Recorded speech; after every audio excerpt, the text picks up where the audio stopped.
Hello and welcome to Punk Rock Tabletop. Today I've got a fun game for all of you sociopaths out there called Sheriff of Nottingham. This is a 3-to-5 player game which strongly encourages lying, bluffing, and bribing. In this game, each of the players takes on the role of a merchant, trying to bring specific goods to market. One player each turn takes on the role as the sheriff. Each round, the merchants are attempting to pass goods by the sheriff, and it is the sheriff's job to detect the lying that the merchants have the option to do and to catch any contraband that they're trying to sneak past them. Each round, the players playing as merchants will actually place the cards representing their items into their specific mercantile bags. Then, each merchant in turn looks the sheriff straight in the eye and declares what is in their bag. For example, a merchant would look at the sheriff and say, "In this bag I have 3 loaves of bread." Now, per the rules, you can only declare the exact number of cards that you put inside your bag and then one legal good item. After each merchant has declared their goods to the sheriff then in turn decides who they wish to inspect, if any. This is also where the bribery comes in. The merchant can attempt to bribe the sheriff with gold and or any goods that could be in the bag. On any deal like that, if the sheriff decides to accept the offer, he must honor the offer. Now, if a bribe or trade happens to last over several turns, such as, "If you won't inspect my bag, I won't inspect yours," there is no rule actually enforcing that the offering player keeps their promise on a later turn. So depending on the group of players that you happen to be in, conniving and trickery could be a great advantage. For any merchants whose bags do not get inspected, after the sheriff decides whether to inspect or not inspect everybody, they open their bag and place all legal goods contained therein in front of them, face up. If that player is able to sneak through any contraband, they still go in front of the player, but all contraband remains face down. If the sheriff does decide to inspect the bag, a couple of things happen. Any legal goods that the merchant declares and is truthful about gets placed in front of them, face up. If that merchant has nothing but those declared legal goods, the sheriff pays a monetary fine to that merchant.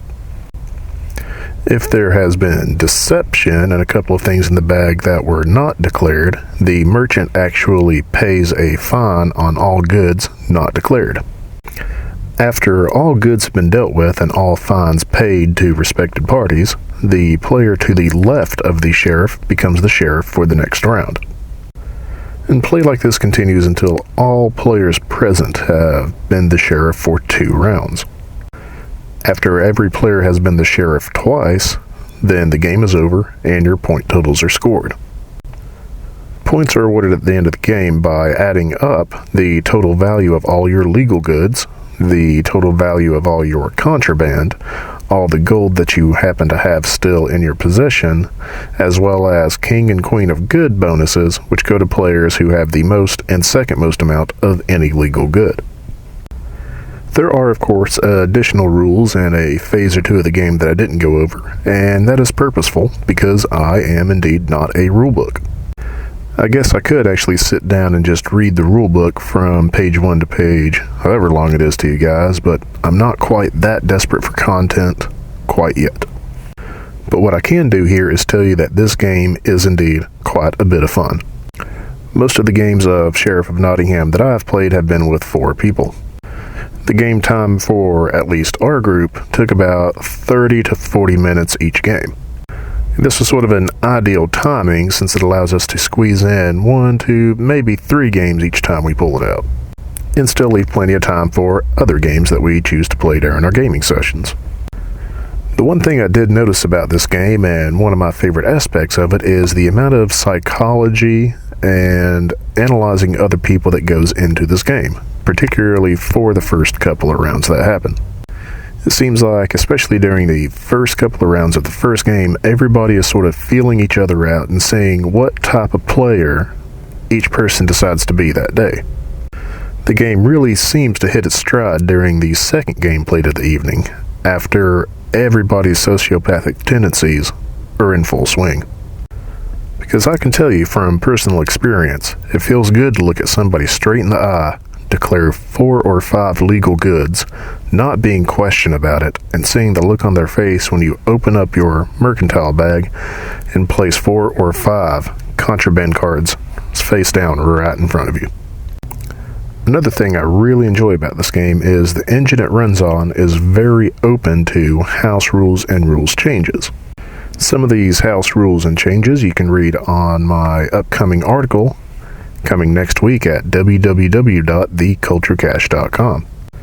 Until that article drops, keep checking out www.theculturecache.com for articles and videos related to areas of your interest. Speaking of your interest, it might be in your best interest to click on that donate link there at the top of the site. It will explain how you can control what content appears at www.theculturecache.com. Actually want me to read that rulebook I was telling you about earlier? That's how you can do it. I've also been instructed to mention something about a subscribe button. I'm sure you know what to do with that.